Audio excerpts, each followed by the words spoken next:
तेलंगाना में सरकारी स्कूलों में मियारे तालीम में इजाफा और दूसरे इंफ्रास्ट्रक्चर की फराहमी से मुतालिक हुकूमत के इक़दाम के नताइज सामने आ रहे हैं, जहां जिले करीमनगर में एक सरकारी प्राइमरी स्कूल में तुलबा की ज्यादा तादाद की वजह से दाखिले बंद कर देने पड़े। ये स्कूल जिले के कारखाना गुड़ा इलाके में वाक़े है।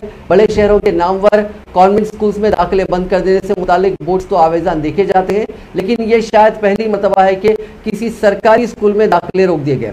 बताया जाता है कि स्कूल में दाखिलों के लिए रोजाना तुलबा की बड़ी तादाद रुजू हो रही है और नए दाखिले देना स्कूली हुक्काम के लिए मुमकिन ना रहा। स्कूली असातिज़ा और हेडमास्टर्स को गैर मुतवक्को तौर पर टेलीफोनी ख्वाहिश भी मौसूल हो रही है कि बच्चों को दाखिले दिए जाएं। स्कूल के हुक्काम ने बताया कि मकामी सियासतदान भी अपने हामियों के बच्चों को इस स्कूल में दाखिले दिलवाने के ख्वाह हैं।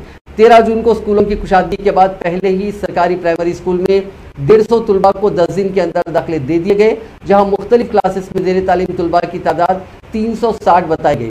चौथी और पांचवी जमातों में फीकस 90 तुलबा, अव्वल जमात में 60 तुलबा, जमात दुव्वा में 65 और जमात सुवम में 50 तुलबा को तालीम दी जा रही है।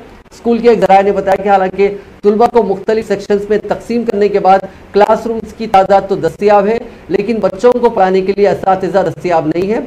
6 साल कबल स्कूल में इंग्लिश मीडियम तालीम शुरू की गई थी, जिसके बाद से ही अतराफ व अकनाफ के बच्चे इस स्कूल में शरीक होने को अवलीन तरजीह दे रहे हैं।